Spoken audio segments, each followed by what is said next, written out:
This podcast has been brought to you by JJ Marketing Advantage, which was established in 2007.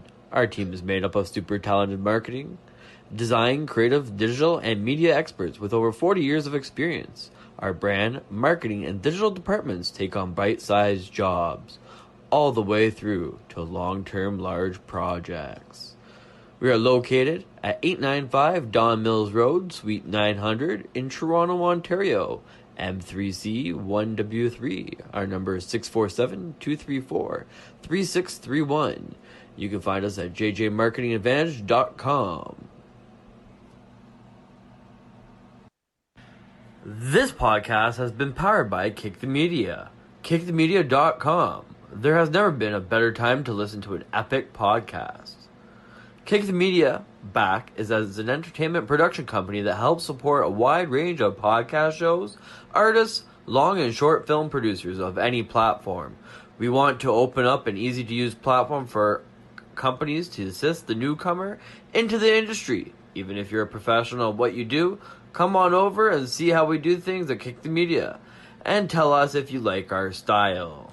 That was www.kickthemedia.com. We can also be reached at 226-782-0491. 226-782-0491. We are located in beautiful Windsor, Ontario, Canada. Once again, this podcast was powered by KickTheMedia.com.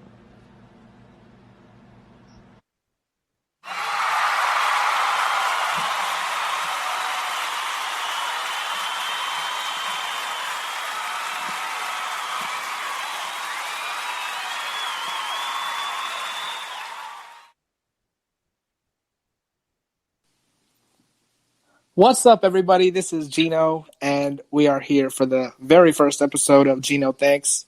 If you wanted my opinion, Gino Thanks podcast. All right. Anyway, I want to welcome my very first guest, John, Mr. Fresh Static Snow. Why don't you introduce yourself for everyone? Hello, Gino. Nice to be here with you. Yeah. So, what are we going to be doing today? Today, I went off your recommendation. I checked out that anime you were telling me to watch, The Promised Neverland. That was the one you told me about, right? Did you check out? I've watched the first episode, and so this is going to be our review of the first episode, basically. All right, cool. But you've already seen the whole thing, right? Yeah, I watched the whole thing. And if you want, I'll offer my opinion on that, whatever you would. Yeah, like definitely. To know. Just don't give me any spoilers. All right. So basically, the reason why I recommended the anime to you, the first thing that struck me about it, and this is in the trailer as well. You can find the trailer on YouTube, Hulu, wherever, Crunchyroll, wherever you find your anime. It wasn't as over the top as most animes are. Animes is very cartoony, ridiculous, cute, and all that good stuff. This one's really cute at first, but in the trailer it has this cute portion to it, and it puts together the suspense and horror element to it, and it already foreshadows that something sinister is about to go down in the trailer. Now, in the first episode itself, the thing that struck me as well is how organic the expressions the characters are. The reason I say that is, you look at their faces and if you would empathize with them and put yourself in their shoes, you would feel like you would react the same way if you were having their experience. That's one of the things that struck me the most about this work. I call it work because I think it's a work of art. The style, the way it's drawn, the amount of effort they put into having the characters. How do I say this? The amount of effort they put into making sure the expressions felt real and original and human. That makes it a work of art in my eyes. More so than just another anime or cartoon. That's my take on it. I don't know if you have the same got the same thing as well. Maybe you did. I don't know. No, I mean it's fun. It's funny you say that. It's different from other animes and that it happens organically and everything like that. But the whole time I was like, all right, when are the monsters coming in? I know they're coming. You know what I'm saying? And they waited until the end of the first episode to like just show that part. Yeah. It's basically almost like a cliffhanger. Like I'm sucked into it already just because I have to know now. Yeah. They really like to play with your feelings. Like, they really know how to play with your feelings. That's what makes it so good as well. During quarantine, we're really starved for entertainment, especially on Netflix. There's a lot of shows just don't really do it. But with this one,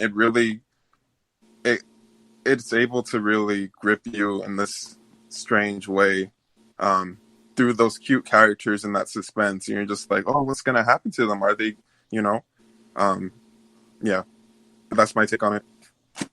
So True. Yeah, I mean, at first I was thinking it was like a little bit like The Village. You know about that movie?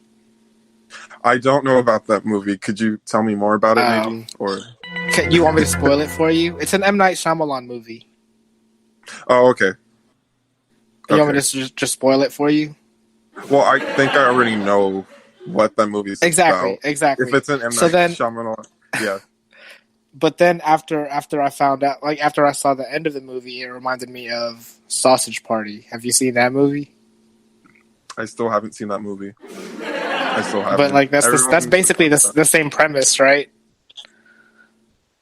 Well, I mean, no. Sausage Party and the first episode of Promised Neverland. That's what they're trying to get you to feel like. Like, is it like not even? Is it totally? I heard you say that it gets like super crazy at each episode. Like, when I wouldn't we say talked super crazy. Well, I see what you're saying. But, what happened? That's what I was basically going to ask. Is like, do you think that it's similar so far from what you know about the movie Sausage Party? I don't want to I'm not trying to downplay either. I'm saying like the main idea of it. You know what I'm saying? Yeah. You know what the Sausage Party is about, right? Yeah.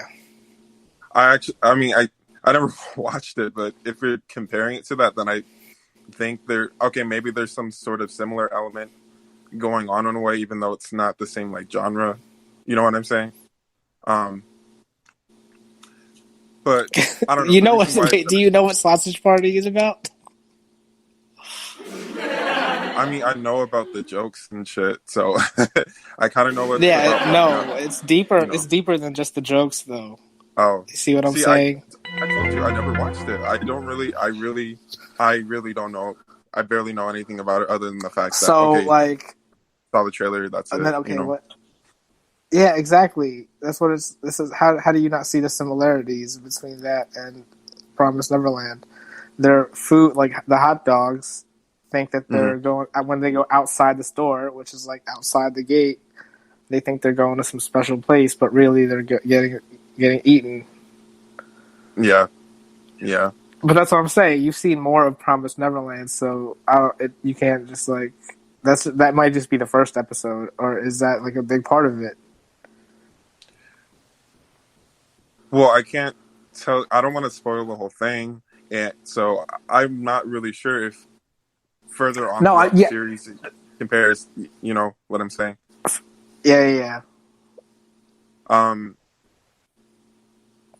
But yeah, I see what you're saying. In regards to they, the food, they think they're going to a special place, but in reality, they're actually going to get eaten.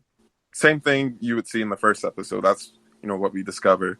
But it gets a little more interesting on from the first episode in regards to, just the interactions between the characters and knowing, and just, it really makes you question, okay, can I trust this person or that person? In hindsight, you might think, okay, obviously, this was going to happen. But, later on,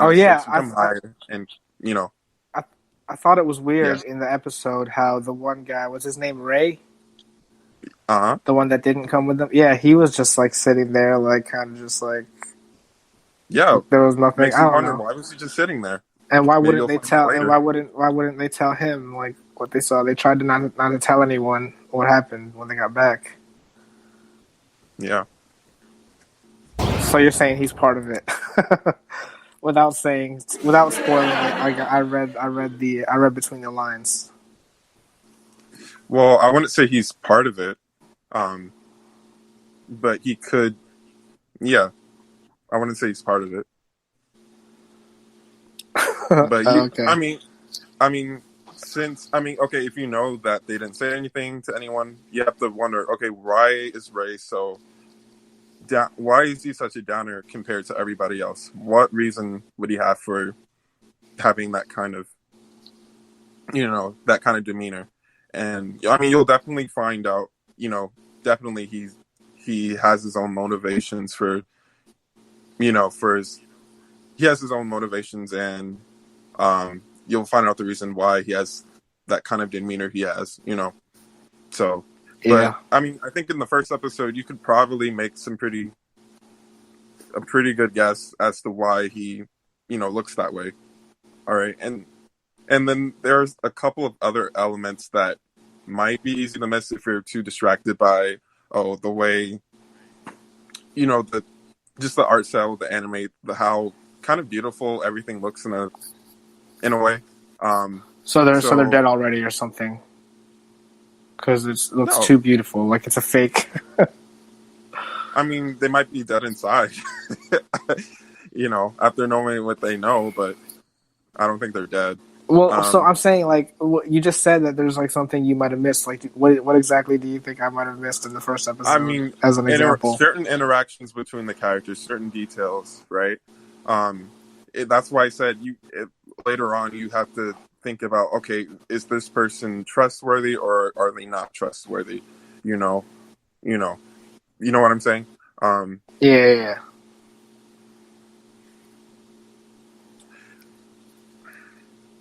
I would kind of compare it to how in Death Note, you're not sure whether or not certain characters are on Kira's side or not, right? And you kind of had to puzzle that out in a way. Yeah, so I guess later on there's more intrigue between the characters. That's what I'm going to say. Yeah. They start turning on each other, basically? How are they ever going to get out if they start turning on each other? You'll have to find out. You have to watch it and find out. Wait, no, sorry. Say. What were you about to say, though? I cut you off. I think I finished my sentence. I don't even remember if I was going to say what? No, you didn't. Rewind the remember. clip. Rewind the clip. Oh, my God. All right, welcome back. We are back, everyone. I had to rewind the clip real quick because John was trying to say he finished the sentence when he didn't finish the sentence. But anyway, that's neither here nor there. So I'm just curious as to like what could the next twist be? Like, you make it seem like there's like twists and turns. Of course, there are going to be people with their own motivations or anything, but and stuff like that. But like, I'm trying to imagine how much crazier it gets. Like, are there other kind of monsters or aliens or whatever they are? See, I don't want to use the word crazy because crazy implies that some wild shit just happens and you're just like, what the F is going on now? I think the way you said it was each episode gets crazier and crazier or something like that. Isn't that what you said? Okay. All right, I'll take that. Maybe I was exaggerating a little bit. The reason I said that was it gets more intense is what I'm saying. Well, to me it felt more intense because the stakes were higher and like you said, like, oh, are they going to get out when this element comes in? You're just like, I don't know. How are they going to get out of this one? That's kind of, that kind of thing. It's not crazy per se. It's just more intense, because the stakes are higher, Yeah. And you have to, but basically, I guess to sum up the whole series and the whole first episode in general,